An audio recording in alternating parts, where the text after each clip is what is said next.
Hello everyone, welcome to stock market training. हमने हमारे पिछले वीडियो में सीखा PL statement shows annual report of companies financial expenses and profits.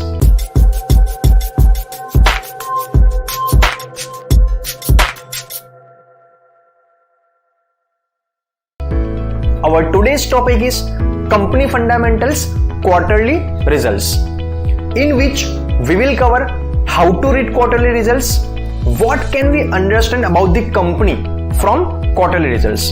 चलिए इस टॉपिक को हम प्रैक्टिकली समझते हैं।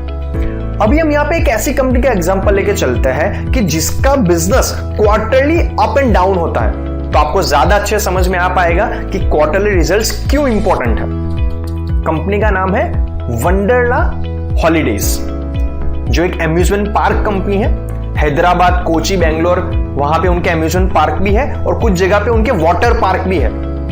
तो जनरली हमें क्या लगता है कि वाटर पार्क, अम्यूजमेंट पार्क है तो दिवाली के टाइम के बाद वहां पे ज्यादा सेल्स होती होगी, या तो मार्च जब एग्जाम का टाइम होता है तो वहां पे कम सेल्स होती होगी, कम बच्चे वहां पे जाते होंगे, कम लोग वहां जाते होंगे। और ये डेटा हमें पीएल स्टेटमेंट से पता नहीं चल पाएगा। क्यों? पीएल स्टेटमेंट और ये डेटा हमें पीएल स्टेटमेंट से पता नहीं चल पाएगा। क्यों? प्रॉफिट एंड लॉस स्टेटमेंट एक साल का होता है, तो एक साल में कौन से टाइम पे सेल अप गई, सेल डाउन गई, ये हमें पता नहीं चल पाएगा। ये हम पता कर पाएंगे क्वार्टरली रिजल्ट्स। तो अगर हम यहां पे देखेंगे, कंपनी साल में 4 बार क्वार्टरली रिजल्ट्स को अनाउंस करती है, 3-3 महीने के गैप के अंदर, सितंबर, दिसंबर, मार्च एंड जून के अंदर। तो ये हम यहाँ पे कंपेयर कर पाएंगे कि पिछले क्वार्टर के कंपेयर में इस क्वार्टर में कंपनी ने कैसा परफॉर्मेंस दिया है। तो हमने पहले क्या सोचा कि दिवाली के टाइम के ऊपर लोग ज्यादा जाते होंगे अम्यूजमेंट पार्क्स के अंदर, तो दिसंबर के अंदर उसका डेटा आएगा। तो अगर तो हम कंपेयर करें सितंबर के कंपेयर में, दिसंबर की नेट सेल्स तकरीबन 1.5 गुना हुई है। तो डेफिनेटली दिसंबर क्वार्टर अम्यूजमेंट पार्क इंडस्ट्री के लिए काफी अच्छा कहा जाता है। दूसरा, रेनी सीजन में वहां पे लोग कम जाते होंगे। बारिश में झूला झूलने कौन जाएगा? बारिश होती है जनरली जून, जुलाई, अगस्त, सितंबर, इन 4 महीनों के दौरान, कि जो सितंबर में का क्वार्टरली रिजल्ट है। दूसरा, हमें यह भी लगता है कि रेनी सीजन में इनकी सेल्स डाउन होनी चाहिए। अभी बारिश में झूला झूलने कौन जाएगा? और जनरली बारिश होती है जुलाई, अगस्त, सितंबर के अंदर, तो सितंबर 2019 के डेटा में उसका इंपैक्ट होना चाहिए। तो अगर हम कंपेयर करें तो दिसंबर के कंपेयर में सितंबर का डेटा थोड़ा कम है, तो डेफिनेटली बारिश की वजह से उस पर इंपैक्ट होता होगा। दूसरा, फरवरी मार्च के अंदर बच्चों की एग्जाम्स आती है और अम्यूजमेंट पार्क और वाटर पार्क में ज्यादातर बच्चे ही जाते हैं, अपने पेरेंट्स उनको वहां पे लेके जाते हैं, तो वहां पे भी थोड़ी सेल्स डाउन होनी चाहिए। तो अगर हम यहां पे देख पाओगे तो मार्च 2020 के अंदर उसकी सेल्स थोड़ी डाउन हुई है दिसंबर 2019 के कंपेयर के अंदर। तो अम्यूजमेंट पार्क इंडस्ट्री के लिए दिसंबर क्वार्टर सबसे अच्छा कहा जाता है। अभी हम यहां पे जून 2020 का एंड सितंबर 2020 के डेटा को एनालिसिस नहीं करेंगे, बिकॉज ये टाइम है कोविड-19 का। कोरोना वायरस की वजह से पूरे वर्ल्ड में लॉकडाउन था, पब्लिक गैदरिंग अलाउड नहीं थी, तो उसका सबसे बड़ा इंपैक्ट अम्यूजमेंट पार्क्स के ऊपर, मल्टीप्लेक्स के ऊपर ही होता होगा। तो ये 6-7 महीने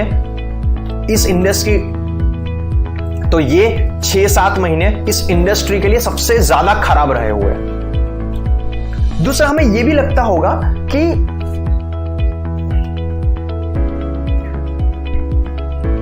तो आपको समझ में आ चुका होगा कि क्वार्टरली रिजल्ट्स कैसे आपको एक इंडस्ट्री या सेक्टर का बिजनेस कैसे परफॉर्म करता है पूरे साल के दौरान, कि कुछ महीने क्या उसके लिए अच्छे होते हैं, क्या कुछ महीने उसके लिए बुरे होते हैं, यह समझाने में आपको हेल्प करता है। जनरली हमें यह भी लगता है कि दिवाली के टाइम के ऊपर लोग अपने घर को पेंट ज्यादा करवाते हैं, धनतेरस, लाभ पांचम के ऊपर लोग बाइक्स और कार ज्यादा लेते हैं। तो क्या सच में ऐसा हो रहा है? चलिए हम ये भी चेक कर लेते हैं। हम एक पेंट कंपनी लेके चलते हैं, एशियन पेंट्स। तो दिसंबर 2019 का अगर डेटा उसके अगले क्वार्टर्स अच्छा हुआ होगा तो हमें यह पता चल पाएगा कि दिवाली के टाइम पे पेंट्स की सेल बढ़ती है।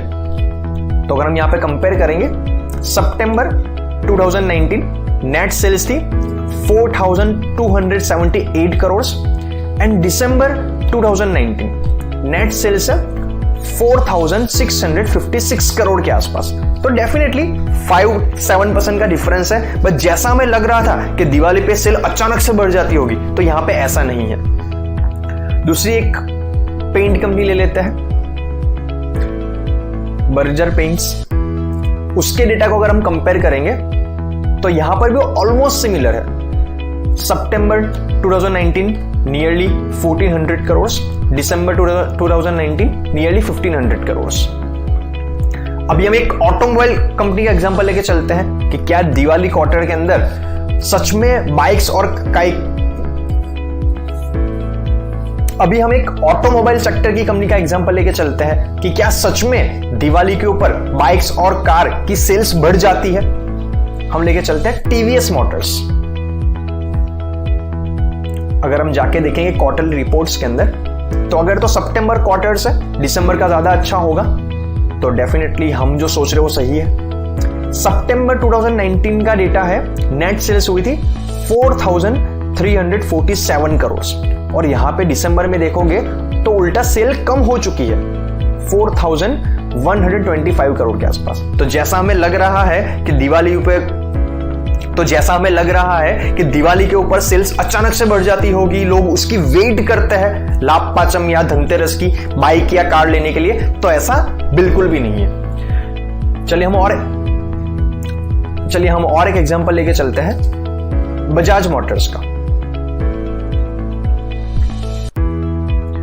जो two wheeler and three wheelers बनाती है।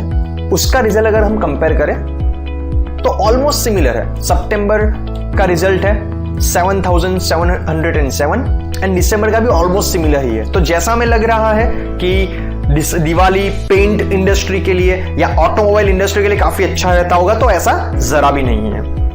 इसी तरीके से आप चेक कर सकते हो मल्टीप्लेक्स बिजनेस कैसा इंपैक्ट होता है क्वार्टरली।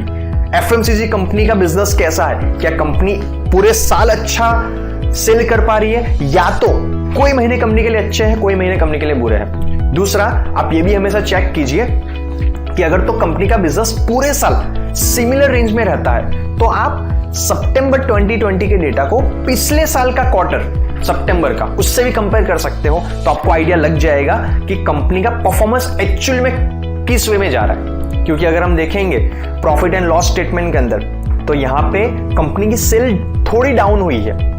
मार्च 2018 से मार्च 2019 के अंदर थोड़ी सेल बढ़ी है। तो ये सेल कौन से क्वार्टर में बढ़ी है, कौन से 3 महीने में सेल ज्यादा बढ़ी है? या तो उसका ग्रोथ ग्रेन्युअल रहा है, या तो उसका ग्रोथ ग्रेजुअल रहा है, कंपनी एक्चुअली में ग्रोथ फेज के ऊपर है, या तो फिर कोई एक अच्छी बाइक लॉन्च हुई, प्रोडक्ट लॉन्च हुई, तो ज्यादा उसके बुकिंग्स आ गए एंड एक बाइक की वजह से ही सिर्फ उसकी सेल बढ़ी है। अगर आपको ये चेक करना है, उसमें आपकी हेल्प करेगा क्वार्टरली रिजल्ट्स, कि कंपनी ने जो भी कोई प्रोडक्ट लॉन्च किया, कोई भी नई कार या बाइक लॉन्च करी, वो सक्सेसफुल रही है या तो नहीं रही है। ये चेक करने में आपकी हेल्प करता है क्वार्टरली रिजल्ट्स। दूसरा, अभी क्वार्टरली रिजल्ट्स जब भी अनाउंस होता है तो कंपनी के शेयर्स की प्राइस में बहुत बड़ा मूवमेंट होता है। अगर तो रिजल्ट अच्छा आया है तो डेफिनेटली शेयर की प्राइस अप जाएगी, लोगों में पॉजिटिव इंपैक्ट क्रिएट होगा, और अगर तो रिजल्ट खराब आया है तो शेयर की वैल्यू डाउन होती है, लोग नेगेटिव ट्रेंड पे चले जाते हैं।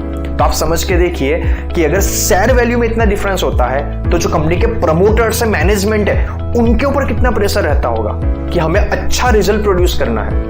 तो इसी प्रेशर की वजह से बहुत बार कंपनियां डेटा को फॉर्ज भी करती है। वो कैसा, चलिए समझ के देखते हैं। मान लीजिए यहां पे सितंबर 2020 का डेटा है बजाज ऑटो का, नियरली 7,100 करोड़ के आसपास उनकी सेल हुई है। अभी आप देखिए कि मान लीजिए दिसंबर 2020 का जो डेटा आ रहा है, अभी कंपनी को तो पता चल ही जाएगा, उनको लग रहा है वो सेल खराब हो रही है या तो डाउन हो जाएगी, तो डेफिनेटली उसकी जरिए शेयर की प्राइस भी डाउन हो जाएगी। तो कंपनी क्या करती है, मान 31 दिसंबर के आसपास उनको पता चल गया कि इस साल का रिजल्ट, तो कंपनी क्या करती है 30-31 दिसंबर के आसपास, तो कंपनी क्या करती है क्वार्टरली रिजल्ट के 15 दिन पहले उनको पता चल जाता है कि ये क्वार्टर हमारा खराब रहा है, सेल डाउन गई है, तो वो अपने कुछ अच्छे डिस्ट्रीब्यूटर्स जिनसे उनका रिलेशन अच्छा है उनको ऐसा बोलते हैं कि हम आपके नाम के ऊपर 50 करोड़ की, 100 करोड़ की या 200-300 करोड़ की सेल दिखा रहे हैं, हम एक बिल बना रहे हैं, अगर आप ऐसा कर तो कंपनियां क्या करती है, मान लीजिए कि दिसंबर के एंड का उनमें पता चल गया कि इस महीने का रिजल्ट, तो कंपनियां क्या करती है कि दिसंबर के 15 दिन बाकी है खत्म होने के, उससे पहले उनको तो पता चल ही जाएगा कि ये क्वार्टर का रिजल्ट पिछले क्वार्टर से शायद अच्छा नहीं आने वाला है, हमारी सेल इतनी अच्छी नहीं हुई है, तो वो रिजल्ट को अच्छा मेंटेन करने के लिए डेटा को फॉर्ज करते हैं। कैसे? वो अपने कुछ जान पहचान वाले डिस्ट्रीब्यूटर्स के नाम के ऊपर महीने के एंड में कुछ 50 करोड़ की, 100 करोड़ की सेल दिखा देते हैं, क्योंकि सेल दिखा दिए तो नेट प्रॉफिट में तो आ ही जाएगा। फिर वो लोग क्या करते हैं, सामने वाले डिस्ट्रीब्यूटर क्वार्टरली रिजल्ट आने के 1-2 दिन बाद, पहली या दूसरी जनवरी को वो रिटर्न में दिखा देते हैं कि हमने ये सेल कंपनी को रिटर्न कर दी है। लेकिन वो कब पता चलेगा? नेक्स्ट क्वार्टर के अंदर, जो मार्च में कंपनी अनाउंस करेगी। तो डेफिनेटली ये क्वार्टर का रिजल्ट अच्छा आ गया तो सेल की प्राइस अब चली जाएगी। तो कंपनी के प्रमोटर्स को तो पता ही है कि हमने यहां पे जो गफला किया है वो 3 महीने बाद बाहर आ जाने वाला है, तो वो लोग क्या करते हैं, अपने कुछ शेयर्स हाई प्राइस पे बेच के प्रॉफिट बना के निकल जाते हैं। अभी अगले क्वार्टर का रिजल्ट खराब आएगा क्योंकि वो सेल भी रिटर्न में हुई है, तो डेफिनेटली शेयर की प्राइस डाउन जाएगी। तो प्रमोटर ने जितना परसेंटेज ऑफ शेयर पहले बेचा था हाई प्राइस के ऊपर, उतना परसेंटेज ऑफ शेयर वो कम वैल्यू में परचेस करके अपनी प्रमोटर होल्डिंग को मेंटेन कर लेता है। मैंने यहां पे आपको बहुत सिंपल एग्जांपल दिया है कि कैसे कोई कंपनियां अपने डेटा को फॉर्ज करती है। आजकल ऐसा नहीं होता है, इनसाइडर ट्रेडिंग अलाउड नहीं है, उस पर बहुत स्ट्रिक्ट रूल्स है, लेकिन आप इतना समझ के चलिए एक क्वार्टरली रिजल्ट किसी भी कंपनी के लिए बहुत ही इंपॉर्टेंट होता है उसके मार्केट पर्सपेक्टिव के लिए। आप इतना समझ के चलिए कि कोई भी कंपनी के लिए क्वार्टरली रिजल्ट काफी इंपॉर्टेंट होता है उसकी मार्केट प्राइस को लेके। तो आज के वीडियो में हमने सीखा quarterly result shows companies 3 months performance. It helps you to understand past 3 months of company. Moreover, recent activities impact on company. Product launch, change in management, उसका कंपनी के ऊपर कैसा इम्पैक्ट हुआ है ये आपको जानने में हेल्प करता है क्वार्टरली रिजल्ट्स। तो आज के वीडियो में इतना ही, मिलते हैं नेक्स्ट वीडियो में। Thank you very much.